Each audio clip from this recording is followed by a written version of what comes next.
Possession crucial from this. How much longer will the referee allow? Dublin lead by a point, and there's the whistle. It's over. It's over. We earned it by winning the last 2 matches on the road, and that's not going to be taken away from us. But what I love in hurling, I love players that will never give in. He hits it. He hits it. It's over the bar. Oh, holy Moses. Hello everyone and welcome along to the RTÉ GAA Hurling Podcast. Ursula Jacob is with myself and Rory to look ahead to the weekend's fixtures. How are you keeping, Ursula? Not too bad, thanks. Good. Well, we've got a couple of humdingers to look forward to. I think any time for Kilkenny fans when they see the sight of a Limerick jersey coming at them in Nolan Park, it seems to, I don't know, bring out the best in every team generally, but Kilkenny, they will welcome the sight of the team who have been the force for the last number of years. They've been the yardstick, and I think this one is going to give us plenty this weekend, Ursula. Without a doubt, I think any neutral and any GAA fan is really looking forward to this because, as you said, when Kilkenny are playing in Nolan Park, they seem to bring out their best hurling, and they'll be there probably backed by a big home crowd as well. And this is going to be the biggest test for Kilkenny, I think, so far in the league to see where they're at. You know, they've kind of come through the first 3 rounds, probably some kind of patchy performances, periods of dominance, then kind of drifted out of games, which has been maybe a little bit on Kilkenny-like. You know, even the last day against Wexford, they were in complete control. You know, the game was over at half time, but I maybe thought that rootless streak that you would have seen maybe 5, 6, 7 years ago, where they really would have went all out even more in the second half, but they let the foot off the pedal. Same against Galway, you know, they scored 1-6 without replying the second half, and then they allowed Galway back into it. So they probably haven't put together a complete performance in this league so far. Now, it is only the league. Obviously, they're trialing out things as well. But for me, I'd like to see, you know, against a team like Limerick, who really showed the full strength and depth of their panel the last day against Tipperary, how they'll fare out. But remember, the last time they met was in the league semi-final last year. And Kilkenny completely dominated that game, probably outworked Limerick and had Limerick's full backline under big pressure. So it'll be interesting to see what kind of approach both teams go with on Sunday. Yeah, and actually, funnily enough, Rory, it's rare that Limerick get sort of out-physicaled in that kind of way. And that is exactly what Kilkenny did last year. And if that is the way that they want to play this weekend, I think that maybe that's where the real battle is. We're just going to get a real test of Kilkenny, how much work they've done over the winter, and if they've actually stepped it on from last year, because that's the biggest question for people about this team. And I think, look, the most recent example really in a sort of a physical contest, and in fairness to Galway, I didn't expect it or see it coming a couple of weeks ago in Nolan Park. So I'd expect a similar type test for Kilkenny this weekend. Now, look, the side of Limerick coming, I think will definitely, you know, that'll definitely pique their interests. They're still obviously trying out a lot of players. I don't know if Owen Murphy will be back this weekend, and he's a huge player. Your goalkeeper is so key in the modern game, and that goes for Limerick as well. It'll be very interesting in a selection issue there. Obviously, we saw Shane Dowling the last day, Jason Galland the week before. So there's a couple of variables thrown into the mix. I think the big thing really is the weather forecast again is absolutely atrocious for the weekend. That's going to make it winter hurling, which then obviously makes it a battle. And I think that'll create a sort of a level playing field to a degree, and then it'll just be about skills. From a Limerick perspective, I think, look, there will be a little bit of a boost. They won the Fitzgibbon again the last weekend, backboned largely by Limerick players. All of them now are free, the likes of the Adam Englishes and Colin Coughlin's and Shane O'Brien's. They're now done and they're finished intervarsity hurling for the year, so they'll be able to concentrate purely on intercounty. I think that'll definitely give a boost, create a little bit of a more settled squad. We'll probably start to see a little bit more of the Limerick that we're likely to see come championship. And given the fact that these two teams won't meet really, no, they could possibly meet in a league final. We understand that. But like when it really, really counts, they're not going to meet again until it's a knockout game in the championship. I think this will be full-blooded and they'll both go for it. Yeah, I hope so, because it's definitely, I think, Rory, even you were saying in the notes beforehand when we were kind of chatting, all the games on TV, like you're trying to actually find the Oh, headspace of, right, I need to sit it's a down and watch yeah, that. I need to watch that. It's very hard, isn't it? it's a very good point, Jacqui.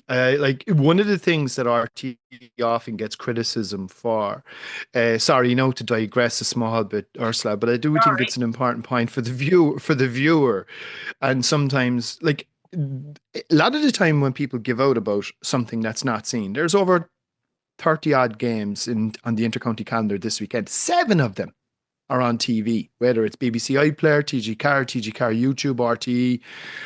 It's an extraordinary number of games. Now, what will invariably happen on Sunday night for the poor people making Allianz League Sunday is one game will produce a major moment that will be missed. And of course, it'll be, oh, sure, look, let's give out about RTE again. But there is a point where you probably do have to say, is there an oversaturation of GAA games being covered here? Like 7 matches across all the different platforms. It's almost impossible to keep track of it all. And look, we know there's an obsession with football at the minute, given the rules, etc. So look, we just hope that the hurling matches that are shown, they deliver. And look, there's no better game than Kilkenny, Limerick, Cork, Tipp to do that. Yeah, I was going to say, because Cork Tipp, I think, will whet the appetite nicely as well on a Saturday night, Ursula. Like, for people when they are sitting down and watching it, you want box office matches. And I think that's what Tipp Cork has generally always produced.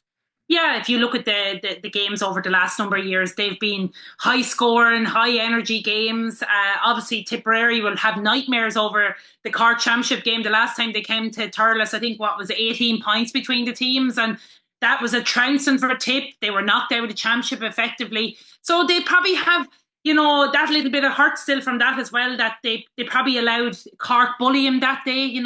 Again, there was only 2 or 3 points between the teams at half time in that championship game. And then they came out in the second half, and probably one of Tipp's failings in the last couple of years has been maybe their second half performance where the other team gets on top. Now, obviously, they'll take positives from the Limerick game the last day. They showed a bit of fight. They troubled Limerick at times under their puck-outs. Some of the younger guys, Sean Keneally, I thought he was really impressive in the full forward line. Anyone that gets 1-3 off Dan Morrissey and troubles him is doing pretty okay. I thought Owen Connolly full back was immense. I think he really stood up when they needed him defensively. And then some of the younger guys, Michael Corcoran, Darren McCarthy as well, with his free taking. It just shows the importance of a free taker, because in that second half, Tipp were probably trying to stay in the game with his frees, and he looked very composed and assured. So there definitely was positives for Tipp. This is going to be a big battle on Saturday evening against Cork, because we all know what Cork can bring to the table. They're such a pacey team. They're always goal hungry. Defensively, Tipp will be happy the last 2 games they haven't conceded a goal. And I think that was something that was troubling Tipp last year in the championship. I think they conceded 10 goals in the Munster championship. So to go the last 2 games without conceding a goal, that's a positive for them, because Cork, for me, are probably one of the best teams out there for getting a goal in a game when it really matters. So, yeah, I'm really looking forward to this game. And I think there's always something special between Tipp and Cork, especially in Thurles. Yeah, I think Cork... Ursula's right. They probably have always had maybe the shooters and the firepower, but I guess their scoring difference overall, Rory, they're not conceding maybe as much as they might have been at this point last year. They do seem to have found a way to shore it up. I know they're still looking at options at the back. I do think, though, Pat Ryan will be happy enough in the way that he shuffled his deck, albeit losing a couple of players with injury, but he does seem to have found a sort of a settled spine that he's looking at this stage. Yeah, like I think Ger Millerick has been a big plus. He's shown good form so far. He's definitely added competition into that full back line. Pat named the panel for the 2025 campaign recently. It looked extremely strong. He's got depth pretty much everywhere. Obviously, losing Padraig Power for the year was a blow. But having said that, when you've the likes of Robbie O'Flynn and who else is back? Jack O'Connor. Yeah. Jack O'Connor coming back, obviously, from Sarsfields, from their All-Ireland club activities. Now, he had a very good club campaign, Jack, even though he didn't have his greatest final against Nafina that day. Now, none of the SARS players obviously, played as well as they might have wanted to play, but I think like there's an awful lot of depth. Ursula mentioned as well, there's an awful lot of pace. the support. There's a major connection going on with the supporters. That expect a big Cork crowd to travel up to Thurles because everyone loves going up there. Even on a Saturday night in February, there'll be a big Cork crowd up there. I think it'll be a really good test for them. It'll be also like they had the week off. The Cork's bye week was on the last round. So they've had a couple of weeks to, really kind of bed things in, get a good bit of work done. The 2 Cork colleges went out of this Fitzgibbon reasonably early by their standards, which was in the semi-final stages. Even though MTU at Cork, I think, were expected to, push on. They were missing Kieran Joyce. He'll obviously come back in. So I think, look, Garrod O'Connor's form has been... No, he showed great form this time last year as well. And the question for, I suppose, the likes of Garrod and if some of the Tipp players is, are you winter hurlers or summer hurlers? Look, it's all doing it. The base is slow. Obviously, we know it. And look, it'll be a good test for both teams on Saturday night and one to really look forward to. I can't wait for it. Yeah, I'm looking forward to it. The other game on Sunday, Clare and Wexford. Rory talks about a crowd heading to Thurles. What sort of a Wexford crowd are going to Ennis, Ursula, and how hopeful will they be of heading down there for what could be a tricky afternoon? Yeah, you look at both Clare and Wexford. They've no wins, either team as of yet. And obviously, Wexford are under massive pressure now to avoid relegation, and it's far from ideal to be heading to Ennis to play the All-Ireland champions, who are also looking for their first win of the year as well. So there's a huge amount of motivation for both teams. The jeopardy that we've been speaking about in the last number of weeks of Division 1 hurling is definitely there, because Wexford obviously have lost the opening 3 rounds and have really struggled in some of those games. And now to go into Ennis, like it's a huge test. It's going to be the thing for me from a Wexford point of view.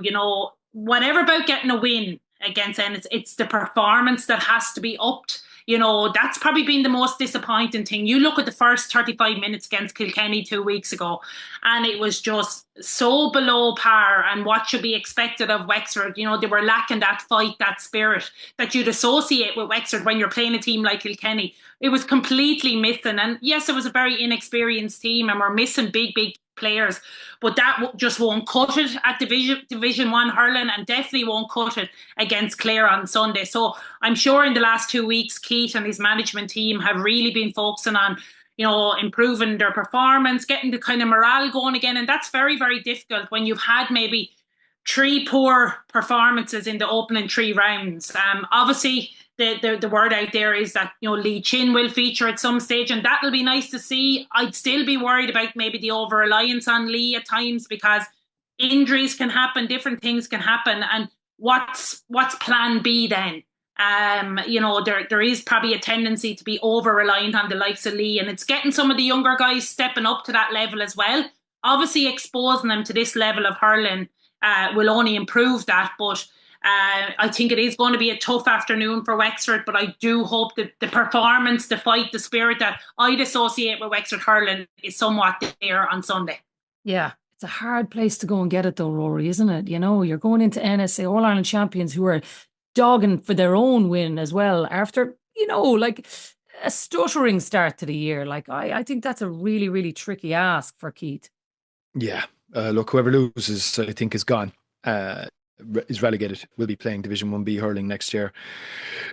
It's a really, really tough ask from a Wexford point of view, because I get a sense that Clare, certainly early on, given the personnel that they were missing huge numbers, whether it was injuries. We know Shane O'Donnell kind of takes it easy in the earlier parts of the year. They weren't going to be rushing Tony Kelly back into it. They know what they're going to get from all of those types of players anyway. Has John Conlon featured yet? So, like, you're not necessarily... I wouldn't be worried about Clare, because I think what Clare will probably look to try and do is time their run slightly differently. They know they don't have to go and prove themselves by winning another league. We know that Ger Loughnane on the medals presentation night made mention of Munster Hurling Championship being Clare's K2, and it's something that's, I'd say it's a box that they really do want to tick. So that Munster Championship is coming faster than people would have originally envisaged, given the fact that it's starting now in less than 2 months. So I think their run-up will probably kick in from this week on. They've had their break, they've had their bye week. I think what you're probably going to start to see from Clare now is a little bit more of the real Clare will stand up, and I'd fear for Wexford on at the weekend. Yeah, me too. I don't. I know we don't have a whole lot of time to get into Division 1B, but I do think the Dublin Offaly clash is interesting, Ursula, because of, I guess, just the ramifications for both teams based on whoever wins this. And like Rory's talking about somebody potentially getting relegated to Division 1B. I think you're looking the other way, though, at potentially, let's say, a Dublin or an Offaly. If they can win this next game, feel like they're absolutely flying. It's about the teams that are taking the step up, and just the trajectory that it could put either of them on would be, I think, maybe an interesting factor in this side of this too. Yeah, I think that Dublin Offaly game is really going to be an interesting watch, and it'll really show us where Offaly are at as well, because Dublin are flying it at the moment. They seem to be putting out some great performances, and obviously Offaly are coming off the back of a huge win against Antrim, which probably no one was expecting that big of a margin, but I think Offaly are in a really good place. We've seen kind of how they're progressing the last couple of years. It seems to be within their sight of reaching a 1B final and getting promoted. And obviously playing Dublin in Croke Park is going to be a big test for them as well. Probably the most stern test for them so far this year. But I think it's going to be a really interesting battle. And remember, these teams are going to meet in the opening round of the Leinster Championship as well, only in 8 weeks' time. So as Rory said, like, it's coming at you thick and fast. Is there going to be a little bit of shadow boxing? I'm not sure, but I think both teams are really going to be, their goal is definitely to get up to Division 1A hurling. Mm-hmm. And this will really cement their place maybe at the top of the table, whoever gets the win on Saturday evening. So I think it's going to be a really interesting watch between the two sides. Yeah, that's why I think they don't need to shadow box Rory, because there's actually huge opportunity for the winner of this game, even without looking further at a Leinster Championship, because as we've just talked about, Division 1A is where it's at. Look who's up there, that's where they want to be.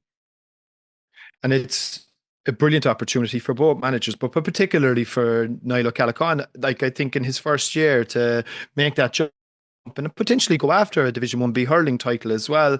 I think it'll give a huge sense of belief to Dublin hurling. We're bringing a bus, a load of 50 kids in there, actually, because it's a brilliant double header. Dublin Offaly at 5 and Dublin Derry in the football at 7. It's a fantastic double header, and so we're really looking forward to it. I think it will be competitive. Offaly have been playing some great stuff. They're racking up big scores. Michael Duignan's young lad Brian playing really good hurling as well, and it'll be competitive. It'll give both teams a really good indication of where things stand. But I think this is a good opportunity for Dublin really now to kind of drive it on and cement their status and potentially build towards what should be a very good and very there's a massive opportunity in the Leinster Championship for them as well. Yeah, huge opportunity in Leinster for whoever wins that game, and of course they're not the only ones fighting for that either. Let's finish off then on Congress this weekend, Ursula, because I suppose there's kind of two key things from a hurling point of view that are interesting. One is the handpass rule, which I know has been a big bugbear of Liam Griffin's for quite some time as well, that he has been looking to do something about that. And many of the other hurling people who've been fighting. Conor O'Donovan. He's bringing this one, yeah. One of the fellas that's fighting that one, yeah. Yeah, but so many people who've been hurling people who have been fighting for this one. The other one, though, I guess on the calendar, we've chatted about this on the football side as well with Kieran, that it's just trying to find room for everything to be fulfilled, to be played. And the idea of having All-Ireland final replays obviously reared its head from last year with Cork and Clare. It feels like there's a momentum behind it again for this to be passed this weekend, that provincial finals will have the potential to go to a replay, but an All-Ireland final won't even go to extra time, that will go straight to a replay. First of all, do you think it's a good idea, and do you think it's going to pass? I definitely think All-Ireland finals should go to replay. I think players are after giving it their all in 70 minutes, and I think, to be fair, I think it 100% should be a replay. I don't believe in extra time in All-Ireland finals or provincial finals. I think we're so conscious of condensing the season, and everything is so on top of each other. You nearly don't have time to breathe. Could you imagine if the All-Ireland final last year had went to a replay? We would have had another week or 2 weeks of chatting about the game. People would still be on a high, buzzing from it. Whereas it all happened, within the space of 2.5 hours on that day. And it was unbelievable. And we were all sitting in the box together watching it. And it was incredible to be there. But I just feel for the players, for the management, for everyone, for supporters, imagine another 2 weeks where we get to kind of talk about the game of hurling and look forward to another thrilling game, because I've no doubt about it, but if that game had went to the replay, it would have been another humdinger of a game. So for me, I hope it does pass. That's just from my own perspective. And I think to be fair to so many of the players who nearly went off the field, like injured, cramping, everything, I think to be fair to them, they deserve to have a replay in those circumstances, really. I think as well, when you look back on it, Rory, I'm pretty sure, was it 9 players from one team and 8 from the other had been replaced by the time the end of the game finished. So you're looking, it's an awful lot to ask of players to have to go through that, and potentially penalties as well. It does feel like there has been momentum shift this time around, that I would expect that might pass this weekend. Like, it was a daft decision to begin with. Think about the financial aspect. Think about the profile that Ursula has just mentioned, the game's promotional aspect. To be fair to the players, to be fair to the supporters, the opportunity, because we have seen with All Ireland replays in the past, and in fairness to the GAA, they deserve a lot of credit, whereby come the replay, they have generally dropped the price of tickets, which then allows, because you have to bear in mind now, a ticket for an All Ireland final is €100. So if it goes to a replay, and to be fair, as I said, credit to the GAA on this one, they've generally dropped the price, which then allows like children and people of a younger profile to maybe come, because the onus and the heft isn't as weighty in terms of the cost that's involved. So like, I just think, look, it's been brought by the top table. Central Council are bringing this motion. Generally speaking, stuff that comes from that side of the house, it flies through. So you would assume that this one will sail through as well. And yeah, and I think, look, if we got an All Ireland final replay again this year, none of us will be giving out. No. Oh, absolutely. I would have taken it. What about the hand pass one then, Ursula? Because Conor O'Donovan is obviously bringing a motion this weekend. It's not the first time. Hand pass motions have been brought many, many times. I mentioned them obviously before. It just, I don't know what has changed this time to make this one go through rather than previous ones. Yeah, that's the question. But like, without a doubt, you would have to agree with Conor that like the current rule is blatantly being broken. And I suppose there's probably, if we look at it, I think I was reading there the other day that like in the last 5 years, there's been a 40% increase in the number of hand passes in the game. So on average in each game, there's over 100 hand passes. So it's becoming a real intrinsic part of like the current game of hurling. And it's the part of the way people and teams play their game, you know, the short passing game and all that. But like, it's becoming almost impossible for referees, to be fair to them, to kind of keep up and to try to notice every single hand pass. Is that a correct hand pass? Is it not? Is it a foul? The likes of us who are sitting in the studio who can rewind and slow motion things, like we've got the luxury of that. But like, you can see why there's errors happening. You can see how referees are missing them, because the game of hurling has gone so fast. Now, I know it's been trialled recently in colleges games, the new kind of proposed rule that Conor is going with. And the thing that came out of the game, and from speaking to some of the players, Conor said that like there was more stick passes, there was more flow to the game.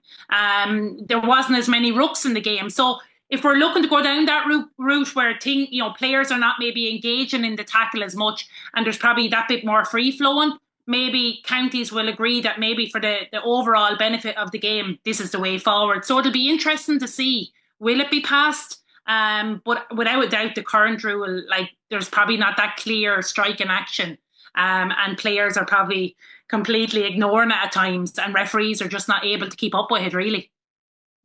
I think if you know you're going to get away with it, you know? Yeah, that's it. And Jacqui, the one thing I would say is like, and I know just because everybody's doing it and everybody is doing it illegally isn't an excuse, but everyone is doing it. Yeah. So if everyone is doing it, it's almost like a level playing field. Yeah. Now, does that excuse the fact that it's incorrectly being executed and incorrectly being legislated for? Of course it doesn't, and you would like to try and tidy that up. I don't know whether or not the technology is there in the smarts litter, in inverted commas, to allow referees to, make that call, particularly if there's 50, 60 hand passes and there's a buzz in his ear every 2 seconds. There's no separation, and a fella is effectively throwing the ball. But, technology surely could help on this, I'm sure, in some way, shape or form. And the other side of it is, I suppose, if, as I said, everybody is at it. So if everyone is doing it, I'm not so sure if it's as much of a blight as maybe Conor O'Donovan is making out. Now, look, if it turns out that they're going to go with just like, they're going to modify it so that they reduce it, then it's going to be the same for everybody anyway. Mm-hmm. So, look, I don't know. It'll be very interesting to see how that one plays out. I'd actually be quite interested in the debate on that one. So we might tune into Congress only for 10 minutes. Yeah. So he said nobody ever. You let us know. Yeah. I keep you all posted. You let us know. All right. Well, look, we'll circle back around on that. We'll see what happens over the weekend. We'll keep everybody posted on what gets through and what doesn't. But we'll leave the hurling chat for there now. Ursula, thanks a million for being with us. And everybody, enjoy the games this weekend. And we'll talk to you next week. Possession crucial from this. How much longer will the referee allow? Dublin lead by a point. And there's the whistle. It's over. It's over. We earned it by winning the last 2 matches on the road, and that's not going to be taken away from us. But what I love in hurling, I love players that will never give in. He hits it. It's over the bar.